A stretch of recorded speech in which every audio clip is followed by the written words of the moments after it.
गीदड़ गीदड़ ही रहता है। गीदड़ का बच्चा शेरनी का दूध पीकर भी गीदड़ ही रहता है। एक जंगल में शेर शेरनी का युगल रहता था। शेरनी के दो बच्चे हुए। शेर प्रतिदिन हिरणों को मारकर शेरनी के लिए लाता था। दोनों मिलकर पेट भरते थे। एक दिन जंगल में बहुत घूमने के बाद भी शाम होने तक शेर के हाथ कोई शिकार न आया। वह खाली हाथ वापस आ गया था। तो रास्ते में गीदड़ का बच्चा मिला। बच्चे को देखकर उसके मन में दया आ गई। जीवित ही अपने मुख में सुरक्षा पूर्वक लेकर वह घर आ गया और शेरनी के सामने उसे रखते हुए बोला, प्रिय, आज भोजन तो कुछ मिला नहीं। रास्ते में गीदड़ का बच्चा खेल रहा था, उसे जीवित ही ले आया हूँ। तुझे भूख लगी हो तो इसे खाकर पेट भर ले, कल दूसरा शिकार लाऊंगा।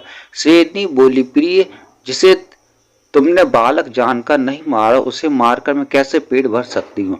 मैं भी इसी बालक मानकर ही पाल लूंगी। समझ लूंगी यह मेरा तीसरा बच्चा है। गीदड़ का बच्चा भी शेरनी का दूध पीकर खूब पुष्ट हो गया और शेर के अन्य दो बच्चों के साथ खेलने लगा। शेर शेरनी तीनों को प्रेम से एक समान रखते थे। कुछ दिन बाद उस वन में एक मस्त हाथी आ गया। उसे देखकर शेर के दोनों बच्चे हाथी पर गुर्राते हुए उसकी ओर लपके। गीदड़ के बच्चे ने दोनों को ऐसा करने से मना करते हुए कहा, यह हमारा कुल शत्रु है, इसके सामने नहीं जाना चाहिए। शत्रु से दूर रहना ही ठीक है, यह कहकर वह घर की ओर भागा।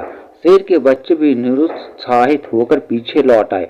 घर पहुंचकर शेर के दोनों बच्चों ने माँ बाप से गीदड़ के बच्चे के भागने की शिकायत करते हुए उसकी कायरता का उपहास किया। गीदड़ का बच्चा इस उपहास से बहुत क्रोधित हो गया।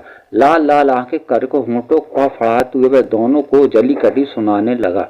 तब शेरनी ने उसे एकांत में बुलाकर कहा कि इतना प्राप करना ठीक नहीं, वे तो तेरे छोटे भाई, उनकी बात टाल देना ही अच्छा है।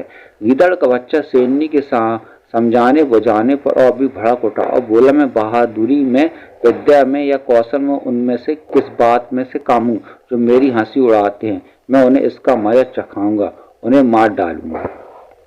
यह सुनकर शेरनी ने हंसते हंसते कहा, तू बहादुर भी है, विद्वान भी है, सुंदर भी है, लेकिन जिस कुल में तेरा जन्म हुआ उसमें हाथी नहीं मारे जाते। समय आ गया है कि अब तुझसे सच बात कह ही देनी चाहिए। तू वास्तव में गीदड़ का बच्चा है। मैंने तुझे अपना दूध पिलाकर पाला है। अब इससे पहले कि तेरे भाई इस सच्चाई को जाने, तू यहाँ से भागकर अपने स्वजातियों से मिल जा, अन्यथा वे तुझे जिंदा नहीं छोड़ेंगे। वे यह सुनकर वह डर से कांपता हुआ अपने गीदड़ दल में आ मिला। इसी तरह राजा ने कुंभकार से कहा कि तुम भी इसके पहले कि अन्य राजपूत तेरे कुमार होने का भेद जाने और तुझे मार डालें, तू यहाँ से भागकर कुमारों में मिल जा। कहानी सुनने का बंदर ने मगरमच्छ से कहा, धूर्त, तूने स्त्री के कहने पर मेरे साथ विश्वासघात किया। स्त्रियों का विश्वास नहीं करना चाहिए। उसके लिए जिसने सब कुछ का परित्याग कर दिया था उसे वह छोड़ गई थी। मगन ने पूछा, कैसे?